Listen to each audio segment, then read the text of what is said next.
Good morning students. तो BSc part second के first paper BSc part second में मैं आपको बॉटनी पढ़ाता हूँ और इसके फर्स्ट पेपर के बारे में हम डिस्कस करते हैं। बीएससी पार्ट फर्स्ट पेपर जो हमारा मॉलिक्यूलर बायोलॉजी का है, मॉलिक्यूलर बायोलॉजी हम पढ़ रहे हैं और मॉलिक्यूलर बायोलॉजी में हमने जो टॉपिक स्टार्ट कर रखा है वो कर रखा है डीएनए रेप्लिकेशन। तो आज हम बात करेंगे डीएनए रेप्लिकेशन के बारे में। डीएनए रेप्लिकेशन की जो लास्ट क्लासेस हैं उनमें हमने बात की थी कि डीएनए रेप्लिकेशन के लिए क्या क्या रिक्वायरमेंट्स हैं। आज हम मैकेनिज्म के बारे में पढ़ेंगे कि डीएनए रेप्लिकेशन की मैकेनिज्म क्या क्या होती है। डीएनए रेप्लिकेशन अगर हम यूकेरियोट्स में देखें, यूकेरियोटिक जीवों में देखें तो ये बाई डायरेक्शनल होता है, यूनिडायरेक्शनल होता है।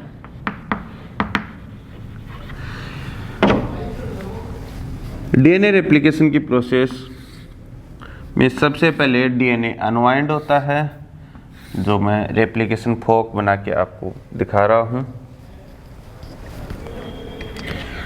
सबसे पहले अनवाइंडिंग टोपोआइसोमरेज से, उसके बाद में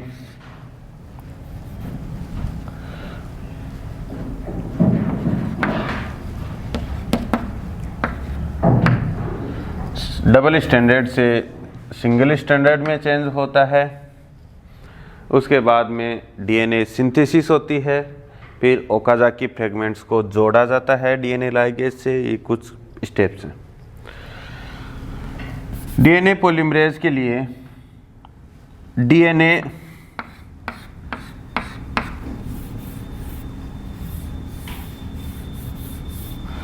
पहला स्टेप होता है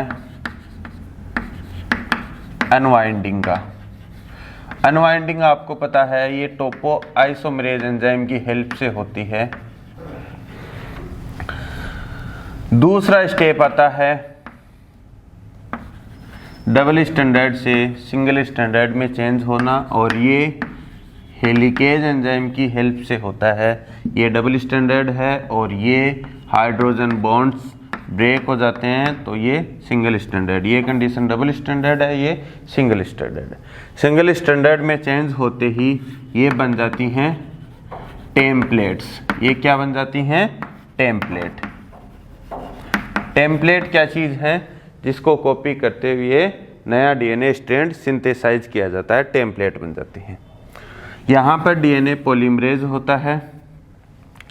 ये डीएनए पॉलीमरेज एक स्ट्रैंड को इंटेक्टली सिंथेसाइज करवाता है 5 प्राइम से 3 प्राइम। जिस स्ट्रैंड को इंटेक्ट कंप्लीट रूप से सिंथेसाइज करवाता है उस स्ट्रैंड को कहा जाता है लीडिंग स्ट्रैंड। क्या कहा जाता है? Leading strand. एक स्ट्रैंड को इंटेक्टली करवाता है उसे क्या कहते हैं? Leading strand. लीडिंग स्ट्रैंड की डायरेक्शन क्या होती है? 5 प्राइम टू 3 प्राइम। हमें पता है डीएनए पॉलीमरेज हमेशा 3 प्राइम OH पर ही नया न्यूक्लियोटाइड जोड़ पाता है, इसलिए 5 प्राइम से शुरू होकर 3 प्राइम और यहाँ नए न्यूक्लियोटाइड जुड़ते जाते हैं। दूसरा स्ट्रैंड है वो छोटे छोटे पार्ट्स में सिंथेसाइज होता है, छोटे छोटे पार्ट्स में सिंथेसाइज होता है और उस स्ट्रैंड को कहा जाता है लेगिंग स्ट्रैंड। उस स्ट्रैंड को क्या कहा जाता है? Lagging strand. तो एक तो लीडिंग स्ट्रैंड और एक लेगिंग स्ट्रैंड। एक तो लीडिंग और दूसरा लेगिंग स्ट्रैंड। लेगिंग स्ट्रैंड की जो सिंथेसिस है, सिंथेसिस तो हमेशा किस डायरेक्शन में होगी? 5 प्राइम टू 3 प्राइम में। लेकिन लेगिंग स्ट्रैंड को कंप्लीटली आप देखोगे तब होगा ये 3 प्राइम से 5 प्राइम, 3 प्राइम टू 5 प्राइम, तीसरे सिरे से 5वें सिरे की ओर। ठीक है।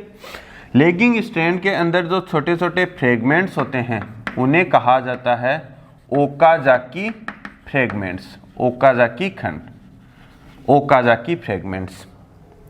ठीक है, ये आपका डीएनए पॉलीमरेज है जो इस तरीके से मूव करते जाता है, एक स्ट्रैंड को कंप्लीटली सिंथेसाइज करवाता है। तो एक तो इस तरीके से सिंथेसाइज हो रहा है और दूसरा ऐसे छोटे छोटे पार्ट्स में सिंथेसाइज होता जाता है। तो जो कंप्लीट सिंथेसाइज हो रहा है वो तो लीडिंग स्ट्रैंड है, और जो छोटे छोटे पार्ट्स में जिन्हें ओकाजाकी फ्रेगमेंट कहा जाता है उनमें सिंथेसाइज हो रहा है वो है आपका लैगिंग स्ट्रैंड। तो ये क्वेश्चन आपसे पूछ सकते हैं कि टेम्पलेट फॉर लीडिंग स्ट्रैंड कौन सी है। छोटा क्वेश्चन आ सकता है यहाँ से, जैसे कि लीडिंग स्ट्रैंड के लिए टेम्पलेट कौन सी है। तो यहाँ से जैसे क्वेश्चन आपसे पूछ सकते हैं कि 3 प्राइम से 5 प्राइम है, या 5 प्राइम से 5 प्राइम है, या 5 प्राइम से 3 प्राइम है। आपसे ऐसा पूछ लिया कि लीडिंग स्ट्रैंड के लिए टेम्पलेट कौन सी है, तो आपको ये पता होना चाहिए लीडिंग स्ट्रैंड हमेशा किस डायरेक्शन में सिंथेसाइज होता है, 5 प्राइम से 3 प्राइम डायरेक्शन में। तो उसकी टेम्पलेट क्या होगी, इसकी जस्ट अपोजिट होगी। Opposite in the sense 3 prime से 5 प्राइम। कौन सी होगी, 3 प्राइम से 5 प्राइम। और ऐसी तरीके से आपसे पूछ लिया कि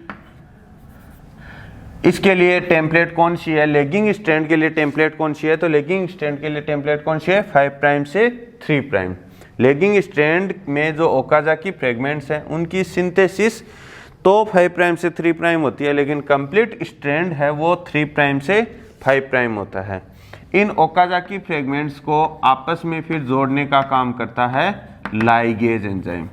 इनको आपस में जोड़ने का काम कौन करता है, लाइगेज एंजाइम। अब बात करते हैं कि जैसे प्राइमेज एंजाइम कहाँ काम में आया। तो यहाँ से जो सिंथेसिस स्टार्ट हो रही है, यहाँ से जो सिंथेसिस स्टार्ट हो रही है, ये सिंथेसिस स्टार्ट होती है एक छोटे आरएनए पार्ट की हेल्प से, और उस आरएनए पार्ट को कहा जाता है प्राइमर। और उस प्राइमर की जो सिंथेसिस है वो कौन करता है, प्राइमेज एंजाइम। उस प्राइमर की सिंथेसिस कौन करवाता है, प्राइमेज एंजाइम। तो लीडिंग स्ट्रैंड के लिए प्राइमर केवल एक ही बार सिंथेसाइज होता है, जबकि लेगिंग स्ट्रैंड के जो ओकाजाकी फ्रेगमेंट्स हैं उनके लिए बार बार यहाँ प्राइमर सिंथेसिस होती हैं, और ये प्राइमर सिंथेसाइज होते हैं डीएनए पॉलीमरेज की हेल्प से, डीएनए पॉलीमरेज की हेल्प से। तो कुल मिलाकर पहला स्टेप है अनवाइंडिंग का, दूसरा स्टेप है डबल स्टैंडर्ड से सिंगल स्टैंडर्ड में चेंज करना, जिसको हम मेल्टिंग बोलते हैं। जिसको क्या कहते हैं, मेल्टिंग, डीएनए की मेल्ट होना। थर्ड स्टेप है प्राइमेज, ये आपका थर्ड स्टेप हो गया, प्राइमर की सिंथेसिस होना। फोर्थ स्टेप है डीएनए पॉलीमरेज का रन करना। डीएनए पॉलीमरेज जब रन करेगा तो एक स्ट्रैंड को इंटेक्टली बनाएगा, दूसरे स्ट्रैंड को इंटेक्टली बनाने के बजाय छोटे छोटे फ्रेगमेंट्स में बनाएगा। ये फोर्थ स्टेप है। और फिफ्थ स्टेप आपका आता है उन फ्रेगमेंट्स को, ओकाजाकी फ्रेगमेंट्स को लाइगेज की हेल्प से आपस में जोड़ना। ये पूरी जो डायग्राम आपको दिख रहा है ये रेप्लिकेशन फोर्क का डायग्राम है, इसको रेप्लिकेशन फोर्क कहा जाता है। और इस तरीके से आपने यूकेरियोट्स में यूनिडायरेक्शनली डीएनए की सिंथेसिस चलती है। अगर हम बात करें प्रोकैरियोट्स में, तो प्रोकैरियोट्स में सर्कुलर डीएनए होता है, और सर्कुलर डीएनए में बाई डायरेक्शनली डीएनए सिंथेसिस होती है। थोड़ा सा मैं आपको यहाँ बता दूं,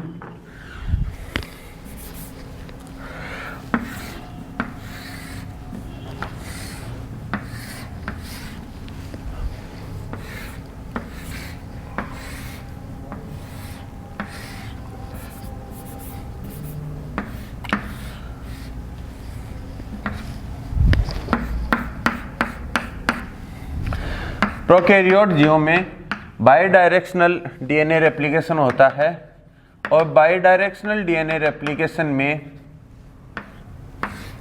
दो रेप्लिकेशन फोर्क बनते हैं जो एक दूसरे के अपोजिटली रन करते हैं, एक दूसरे के अपोजिट चलते हैं। एक रेप्लिकेशन फोर्क इधर जा रहा है, दूसरा रेप्लिकेशन फोर्क इधर जा रहा है, दो रेप्लिकेशन फोर्क चलते हैं। और दो ही डीएनए पॉलीमरेज काम में आते हैं, डीएनए पॉलीमरेज ये, और एक यहाँ डीएनए पॉलीमरेज काम में आता है। ये वाला डीएनए पॉलीमरेज इधर जाता है, ये वाला इधर जाता है। यहाँ से जैसे स्टार्ट हुआ है,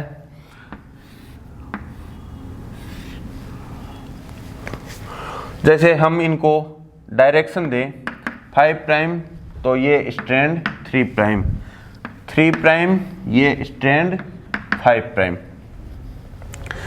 ये कौन सा हो गया 3 प्राइम, और ये कौन सा हो गया 5 प्राइम, और ये कौन सा हो गया 3 प्राइम, और ये 5 प्राइम। यहाँ से हम बांटे तो अलग अलग बांटे, 3 प्राइम के अपोजिट में 5 प्राइम, और ये आपका इंटेक्ट चल रहा है 3 प्राइम। तो ये तो कौन सा हो गया लीडिंग स्ट्रैंड, कौन सा हो गया लीडिंग स्ट्रैंड, ठीक है। और ये छोटे छोटे पार्ट्स में सिंथेसिस हो रही है इसकी, ये 3 प्राइम, ये 5 प्राइम, ये 3 प्राइम, ये 5 प्राइम, ये 3 प्राइम, 5 प्राइम, 3 प्राइम और 5 प्राइम।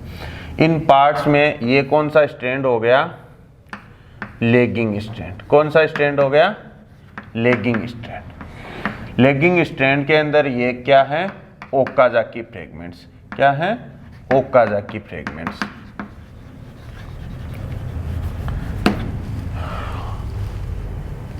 इसी तरीके से इधर ये ओकाजाकी फ्रेगमेंट्स जिनसे बनता है लेगिंग स्ट्रैंड, और ये इंटेक्ट है लीडिंग स्ट्रैंड।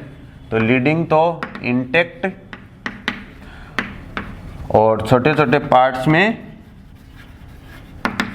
लेगिंग स्ट्रैंड, जिसके अंदर ये ओकाजाकी फ्रेगमेंट्स हैं, ये 5 प्राइम, ये 3 प्राइम, ये 5 prime, 3 prime, 5 prime, 3 prime, 3 prime, 5 prime, 3 prime, 5 prime और 3 प्राइम।